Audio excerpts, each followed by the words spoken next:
À l'heure actuelle, les gens connaissent bien leur dentiste et leur médecin. Mais le jour viendra où ils se vanteront d'entretenir de bons rapports avec leur maraîcher. Une citation de Robin Van Hen.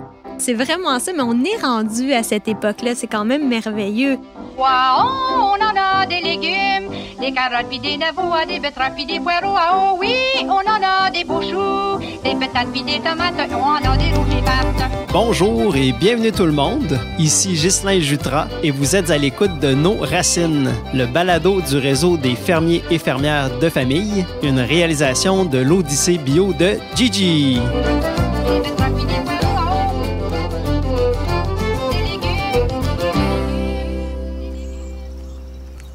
Savez-vous planter des choux à la mode?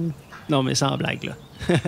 Saviez-vous qu'en 2022, soit un peu plus de 25 ans après la création du réseau des fermiers et fermières de famille, qu'on appelle communément le RFF, on est rendu à presque 200 fermes membres et plus de 30 000 abonnements annuels aux paniers bio locaux et solidaires.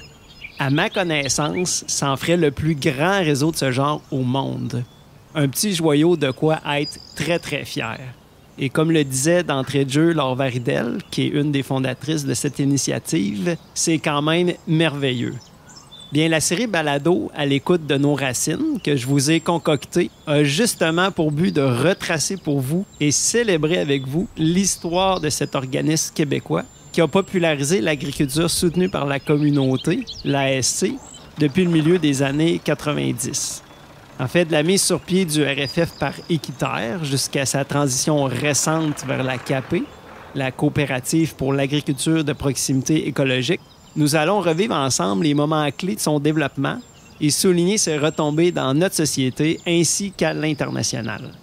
D'un épisode à l'autre, vous pourrez y entendre les témoignages d'une variété d'acteurs et d'actrices qui ont tissé ce réseau d'hier à aujourd'hui depuis la Montérégie jusqu'en Acadie, et ça en tant qu'agriculteurs et agricultrices, ouvrières et ouvriers, et même abonnés et employés.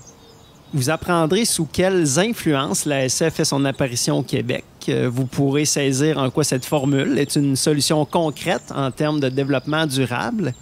Et vous découvrirez comment une grande diversité de fermiers et fermières de famille ont su s'adapter aux besoins de leurs abonnés, tout en demeurant fidèles aux 3 principes de base, bio, local et solidaire. Cette aventure agriculturelle que j'ai la chance de vous offrir avec l'appui du RFF s'inscrit dans la mission que je me suis donnée avec l'Odyssée bio de Gigi de documenter les 50 ans de l'agriculture biologique au Québec, et ça en direct du terrain. Ce projet qui me tient à cœur prend sa source dans la grande admiration que j'ai pour cette communauté, au sein de laquelle j'ai pu évoluer en tant que maraîcher et enseignant au cours des 2 dernières décennies. Je dédie donc ce balado à tous mes mentors, amis, anciens collègues et élèves du cégep de Victoriaville et de l'Université Laval. Alors, vous comprendrez que c'est avec un immense plaisir que je vous livre les fruits de cette quête de 8000 km qui m'a conduit jusqu'à maintenant dans une 12aine de régions de la belle province pour aller à la rencontre des témoins vivants de cette période unique de notre histoire où les 3 premières générations du bio cohabitent et je dirais même plus, co-construisent. Pour nous accompagner tout au long de cette grande expédition dans l'espace et dans le temps, quoi de mieux qu'une musique liée autant au territoire rural qu'urbain, une musique festive et rassembleuse à l'image du RFF, et j'ai nommé la musique traditionnelle québécoise et acadienne. C'est vraiment une joie pour moi de pouvoir réunir les énergies de 2 univers qui partagent plusieurs points en commun, dont une culture de l'évolution qui est basée sur la transmission des savoirs dans un esprit de coopération entre les générations. J'en profite pour remercier chaleureusement tous les artistes de la communauté trad qui ont accepté de collaborer. Leurs noms apparaissent dans le texte qui accompagne chaque épisode. Enfin, je tiens à dire bravo et merci à toutes celles et ceux qui ont participé et qui participent toujours de près ou de loin à créer des réseaux solidaires entre la ville et la campagne, entre les citoyens qui mangent et ceux qui cultivent. Que vous fassiez partie ou non du RFF, votre contribution à la grande toile qui nous unit les uns aux autres de la fourche à la fourchette est indispensable pour assurer la suite d'un monde sans fin. Si cela vous chante, je vous invite à partager le balado à travers vos réseaux sociaux et à visiter les liens qui se trouvent en complément. Pour bien mettre la table, je vous laisse maintenant en compagnie de quelques savoureux extraits. Alors, sans plus tarder, installez-vous confortablement à bord de la Biomobile, on monte le volume et c'est parti pour un voyage à l'écoute de nos racines.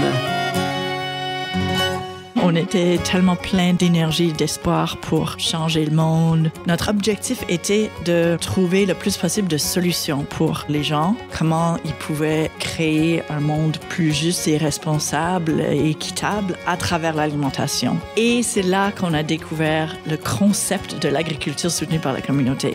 On n'avait aucune idée. En fait, on pensait que c'était nous qui l'amenaient au Québec. En fait, on n'était pas tout à fait les premiers.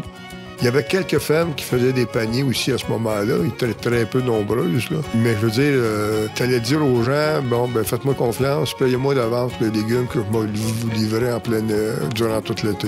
Je veux dire, à part être un martien hiver, je pouvais pas plus être à côté de la traque que ça.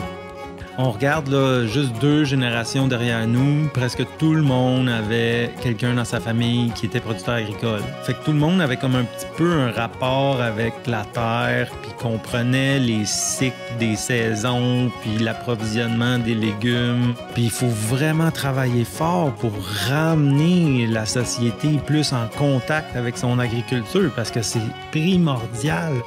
Les réunions d'information avec les fermiers puis les futurs abonnés, c'était vraiment un moment fort. On leur disait qu'on construisait un système alimentaire différent, alternatif. C'était comme du commerce équitable à l'échelle locale.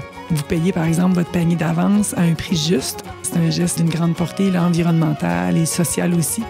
Je me rappelle le premier panier que j'ai fait, j'étais stressé, j'étais vraiment excité. Là, de voir les gens qui arrivent pour vrai, tu sais, ça fait des mois que t'es là à travailler, puis là, tu vois les autos débarquent, puis t'es comme « Wow! Les gens sont venus pour vrai! » Tu réalises, OK, tu sais, là, t'as vraiment un rôle dans la communauté. Moi, c'est ça que j'essaie de répéter aux gens, c'est votre ferme, là, c'est chez vous, dans le fond, dans un sens. C'est comme avoir votre médecin de famille, ben c'est votre clinique, c'est votre ferme.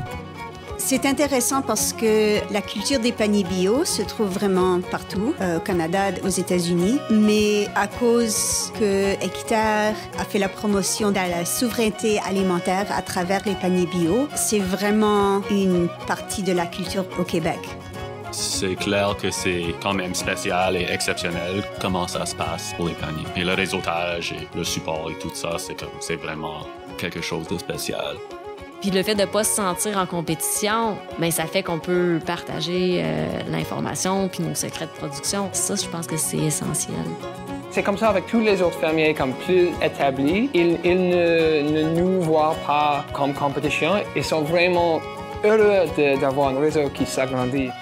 Je pense qu'il y a quelque chose de fondamental et de profond dans ces projets-là qui ajoute comme une espèce d'élément inspirant dans notre système alimentaire. C'est quelque chose qui démontre le potentiel et la profondeur possible des relations entre les consommateurs devenus partenaires et les producteurs fermiers de famille.